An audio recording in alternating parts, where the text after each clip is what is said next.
From daredevils who challenge lions and streamers who let smartphones plunge in free fall down the icy slopes of Fuji to lawyers convinced of the strength of skyscraper windows, today on the Top Facts channel, we have gathered moments in which nature punishes those who overestimate their own invulnerability. Meet the winners of the Darwin Award in all their glory and be ready to stay until the very end, because each story is more incredible than the previous one. Important: this video urges nothing and is created purely for entertainment and to keep you safe from similar situations. Take care of yourselves and act responsibly.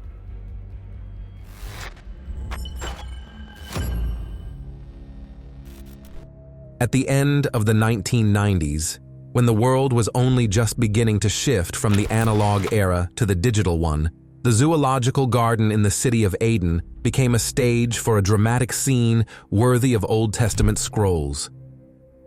A prophet named Daniel Abad Duran arrived at the lion's enclosure clad in a scarlet cloak that trailed behind him like tongues of flame in the wind.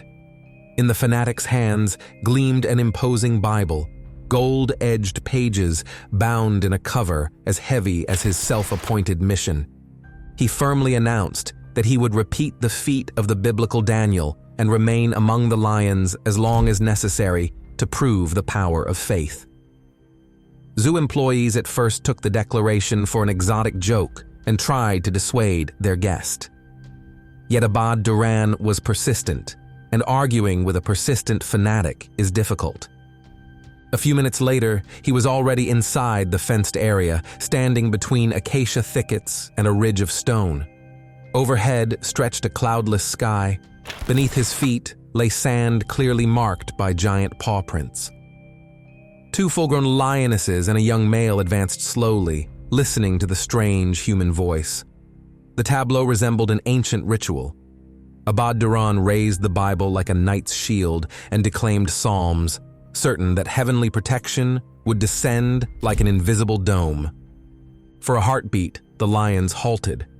One might think a breakthrough had occurred. The beasts seemed to hesitate, tilting their heads. Then instinct took command. A fateful leap, columns of golden dust, a roar ripping through the August heat. The red cloak became tatters, the granite of faith shattered like fragile glass. The fallen zealot became a plaything of powerful jaws, and the crowded viewing platform erupted in screams. Parents clutched their children, guards' faces turned deathly pale. Moments later, it was all over. Wind riffled the torn pages of Holy Scripture, scraps of cloth fluttered on the railing.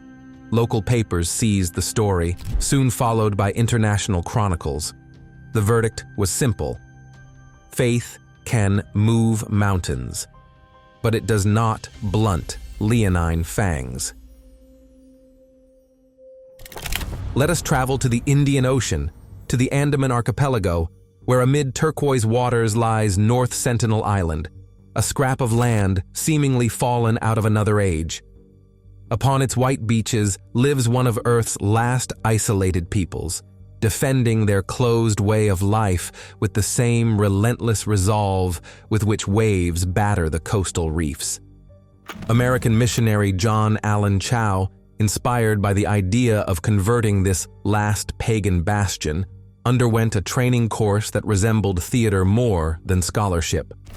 On the practice base, actors armed with mock spears portrayed natives. He learned several worship songs and packed a suitcase of gifts, medical kits, colorful postcards for children, fish hooks, and of course, a waterproof Bible. In November 2018, Chau bribed two fishermen, promising them a modest sum for a dangerous venture. Night, tropical gloom, the muted roar of the ocean. The skiff glided silently across forbidden waters. The missionary transferred to a tiny canoe and paddled toward shore. There, beneath a starry sky, firelight flickered and silhouettes appeared, people whose culture had developed apart from all human history. The first arrows, loosed from reed bows, sliced the air. One embedded itself squarely in the Bible Chau held as a shield. He backed away, singing hymns in a tongue unknown to the tribe, convinced an angelic chorus would drown the hum of fear. At dawn, he returned to the boat to rest, scribbled fervent diary lines about the last stronghold of the devil, and again set out for the island. Next morning, the fishermen saw the island's sentries drag a lifeless body in shorts across the sand. Indian authorities weighed options but realized an attempt to retrieve the remains would only shed more blood and perhaps spread disease. The island stayed untouched, while John Allen Chow's name split the world in two. Some hailed a martyr, others held him a monument to reckless pride. At the dawn of the 20th century, an English barber, Charles Stevens, father of a large family, grew cramped in his trade. He resolved to achieve glory by plunging over Niagara Falls inside a wooden barrel. His imagination painted front-page illustrations, rapturous crowds, and the clink of coins tossed into a hat. For his vehicle, he chose an oak barrel and bolted an enormous wrought iron anvil to its bottom, claiming the weight would keep him upright. Seasoned stuntmen urged at least a test run in a quiet eddy, but Stevens waved them off. Time was money. Doubt the enemy of fame. Morning came clear. Mist hovered over the river, mingling with the thunder of falling water. Stevens climbed inside, lashed his legs to the barrel's iron heart, and signaled for the ropes to be released. At first, all went smoothly. The current seized the craft, spectators shouted, photographers snapped shutters. Yet nature is swift. When the barrel met the waterfall's break, the force crushed its walls. The anvil, guided by gravity itself, punched through the bottom, turning the barrel into a watery meat grinder and dragging the daredevil into the abyss. Rescuers recovered only a right arm, later buried in Drummond Hill Cemetery, the lone relic of the boldest barber of the Victorian age. A plaque still warns visitors. Glory requires not only courage, but at least minimal equipment testing. Toronto, mid-1990s. Elegant attorney Gary Hoy, famed for hands-on demonstrations, guided law school colleagues through a skyscraper. Standing before a panoramic window on the 24th floor, he declared, "The glass is so strong, it will hold even my weight." To preempt skepticism, he sprinted and hurled himself chest first against the pane. The panel of multi-layered tempered glass indeed withstood the first impact. Applause swept the room. Emboldened by the roar, Hoy repeated the stunt. Variety is nature's delight. The glass stayed whole, but the frame fractured. The entire assembly flew outward along with the unfortunate showman. 24 floors downward, several seconds of flight, were enough to comprehend his mistake. A dull thud on the awning ended a career and set off a chain reaction. The law firm Holden Day Wilson lost reputation and clients and closed 3 years later. In internet folklore, Gary Hoy became an anti-hero, proof that self-confidence cooperates with building codes only until gravity issues its reminder. In the Persian Gulf, on the ramp of a heavy transport helicopter of the United States Navy, Officer Brandon Dilbert took part in an unofficial ritual called Superman. The idea was simple. Clip into a safety harness, step out of the open ramp, and hang horizontally, arms stretched forward as though flying while rotor wind screamed past. Photographs looked spectacular and circulated through cabins earning playful titles. Official regulations forbade the show categorically, yet the tradition had lived for a decade. On a routine flight, Dilbert leaned out into the roaring sky. But the harness was slightly loose. One jerk, and he faced real open air with only a heartbeat to spare. 125 feet of free fall, a dark blue splash, and then silence. Rescuers searched 4 hours before finding the body. The investigation uncovered 4 more crew members who had practiced Superman, Their flight privileges were revoked, and the stunt lapsed into history. Dilbert, however, is officially listed as having died in the line of duty, and thus remains on the service rolls beside those who fell in combat. In late Japanese autumn, when Fuji's slopes turn into icy tongues, a streamer known as Tetsu sought to give viewers the most atmospheric ascent. He began the trail in sneakers, a thin jacket, and without a single warming pack. The stream was titled as a stroll through a snowy paradise, as if the summit were a mere amusement park. During the first hours, the audience enjoyed his brisk pace and jokes. Yet the higher he climbed, the harsher the wind and deeper the snow. The streamer's hands stiffened, his voice shook, and messages flashed across the screen. Turn back. Get crampons. His answer never changed. Content outweighed comfort. At almost 10,000 feet, he reached the ridge where the tourist railing ends. Beyond lay a narrow ice edge burnished by storm winds. The camera captured him sliding, shifting his feet to keep balance while gripping a smartphone. In one moment, his nails skidded, poles flailed, the broadcast became a whirl of white. The last steady frame showed a lone trekking pole teetering above the chasm before snowy darkness swallowed everything. Viewers by the hundreds dialed rescue services, yet when teams arrived, they found the body 1,000 meters below the drop line.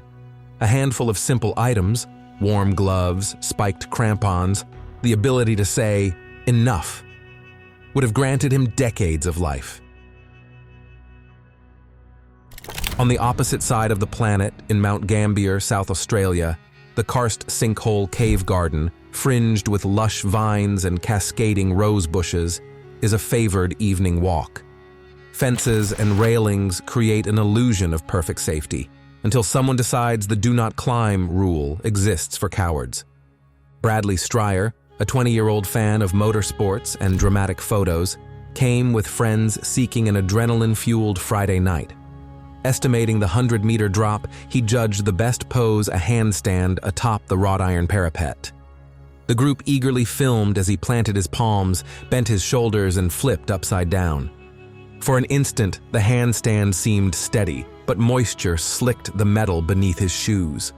Fingers slipped, friends gasped, and his body vanished into darkness. When rescuers reached the floor, aid was no longer needed.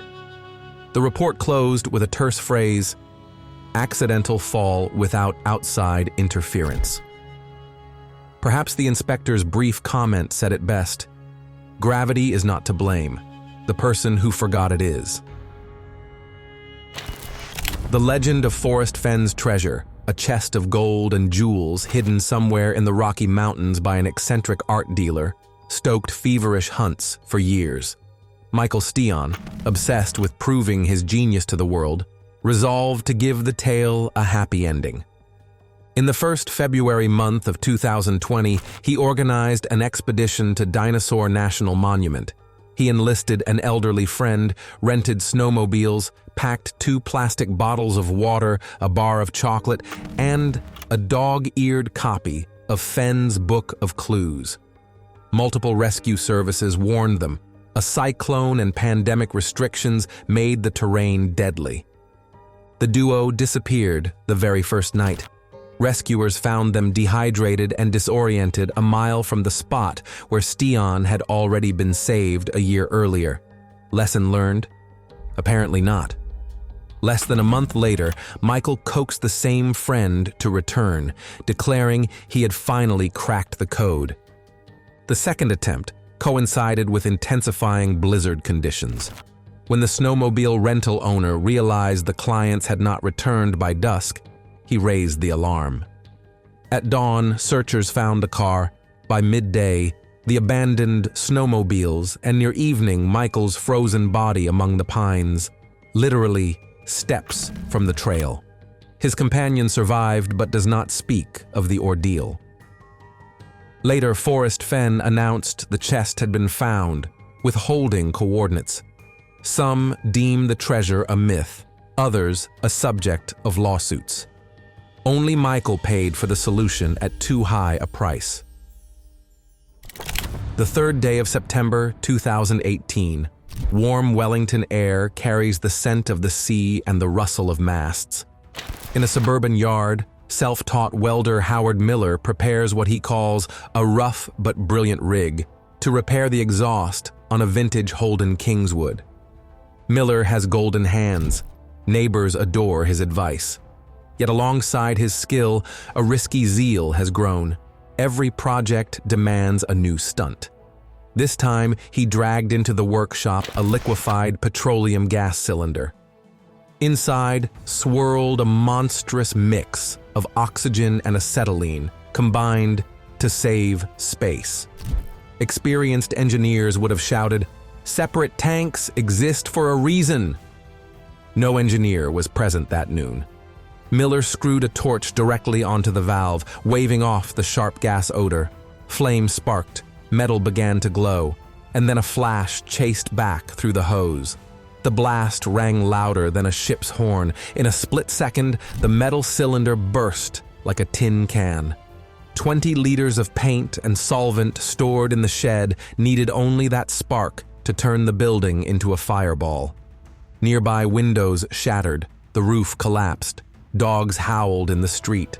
Firefighters arrived within minutes to find only a glowing heap and charred tool frames. Howard Miller, a kind and generous man, fell victim to his own innovative idea. The Darwin Committee almost unanimously enrolled him among its laureates. Nature does not tolerate careless play with flame and random gas mixing. Let us leap to the early Middle Ages. The year is 882 after the birth of Christ. Young King Louis III of the West, Frankish realm, hero of the battle at Saucourt-en-Vimeux, victor over northern raiders, rides into Saint-Denis surrounded by retainers. Hooves ring on cobblestone, townsfolk bow. Among the onlookers, Louis spies a woman with raven black hair. The respected lady, scornful of royal attentions, flees toward her father's house. The monarch, intoxicated by the thrill of the chase, spurs his steed, forgetting that city alleys differ from wide fields. The porch beam stands low. A transverse timber supporting the doorway sits just lower than the rider's helmet crest. Wood struck steel with a resounding crack. The king toppled, reins flying. 2 days later, court physicians admitted the skull injury was incompatible with life. Thus, the glory of a Viking slayer faded for want of a simple height check.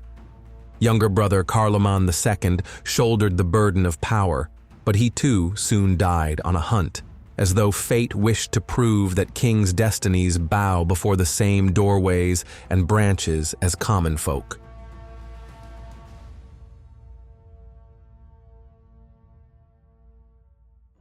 Russian winter's depth, 2017. At the edge of a construction site on a new highway, Ural steelworker Vargas, wielding a semi-automatic welding torch and a taste for experiments, noticed a decommissioned cannon from the Great Patriotic War. Its muzzle gaped dark and empty. Rather than merely posing for a photo, he gauged the caliber. A fire extinguisher from the work trailer slid perfectly into the bore. Vargas's eyes lit up. "Let's have a salute," he declared, lugging over a sack of calcium carbide.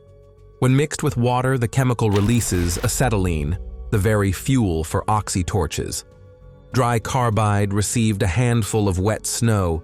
The extinguisher jammed down the barrel. A ragged cloth fuse served as a wick. Co-workers hurried aside. A spark ignited the acetylene cloud. The cannon roared like an enraged bear, spitting a fireball. The heavy extinguisher streaked ahead of the shockwave, yet behind it flew jagged metal scraps. One fragment, a bloody message of karma, buried itself in the inventor's skull. Vargas fell face down, never grasping he had turned the site into a miniature proving ground. For an hour, the rusty guns smoked while medics recorded a hopeless outcome. The Darwin Award noted, "The let's just try approach is not always compatible with life." Mid-November 2017. Baseball legend Roy Halladay unfolds the wings of a new Amphibious Icon A5. The machine looks futuristic. Folding wings, glazed cockpit, hull able to alight on water. In truth, it is a light sport aircraft intended for leisurely coastal cruises. Halladay, inspired by an advertising catchphrase, "Feel like an ace," begins the day with a tweet. "This baby flies like a fighter." Before taxiing onto the shallows, he takes a cocktail of morphine, amphetamine, and a sleeping drug. The dosage is dangerous, but the former athlete trusts his muscles. Acceleration and the craft lifts, skimming the wave like a surfer. Roy skims low, climbs steeply, dives abruptly, one like and comment for every beach spectator. A sixth sharp climb triggers an audible stall warning. Airspeed drops. Airflow separates from the wing. The plane enters a spin, flips, and slams inverted into the Gulf. Witnesses, fishermen in boats, race over, yet the cockpit is already half flooded. The baseball hero of thousands of tense games drowns, unable to undo his harness. The investigation concludes. The craft was never meant for such aerobatics, and the pilot was under a spectrum of prohibited substances. Fans flood memorials, and the manufacturer adds a bold clause to the manual. A light aircraft is not a fighter. Late 1980s, clinics across the United States begin receiving patients suffering a bizarre yet terrifying problem. Attempts to inject a substance phonetically close to cocaine directly into the urethra. Sensational newspapers dub the method a deadly accelerator. A 34-year-old man from Boston seeks prolonged pleasure, fills a syringe with a solution of the tropical alkaloid, and gently squirts it into his urinary canal. At first it seems to work. Several hours of euphoria and predictably rapid heartbeat. Then follows a 3-day priapic odyssey. The penis swells, blood flow is blocked, pain becomes unbearable. Too embarrassed to consult a doctor, the man downs painkillers. But on the 4th day, blood spurts. Dark patches bloom under the skin. Gangrene begins. Surgeons fight to save tissue, yet the poison has already destroyed capillaries. Amputations come one after another. Both legs above the knee, all fingers but one, and the genitals detach unaided. After hours in the operating theater, the doctors write, "Unique case of total tissue necrosis after local cocaine injection." The Darwin Commission only shrugs. Pleasure, too costly. The village of Mubarakabad, Pakistan. To neighboring settlements, a Sufi named Hussein is a living saint. He heals colds with a touch, expels illness with a spit. 5 years of such spectacle builds a trusting audience. One day, Hussein announces, "Resurrection is no fantasy. I shall prove it." A volunteer is required. 40-year-old family man Muhammad Niaz, a sugar mill mechanic, raises his hand. The plan: kill on Tuesday, raise on Thursday. The backyard prophet asserts, the stronger the victim's faith, the easier it is to return the soul. To drum beats in the square, the crowd watches Niaz laid in a shallow grave, his wrists and neck bound with silk cord. At Wednesday's dawn, the Sufi proclaims, "The spirit departs." Silence breaks only with the screams of the volunteer's wife, who realizes the show lacks safety tricks. By Thursday's sunrise, even devotees comprehend. The body does not breathe. Police, summoned by a local teacher, arrest the charlatan for intentional deprivation of life. The trial lasts a single day. Hussein cites unforeseen spiritual circumstances. Jurors find him guilty. Pakistani papers liken the venture to medieval mortifications, and the Darwin archives gain another tale, where lethal untested faith triumphed over common sense. May these grim, yet in their own way, majestic episodes hold us firmer than any moral precept from reckless folly. Sometimes, to survive, it suffices to say to oneself, "Not today." Thank you for watching the Top Facts channel. I ask only that you leave a few comments to help the video's promotion if you enjoyed it. And right now, click over to our next release, which has appeared on your screen.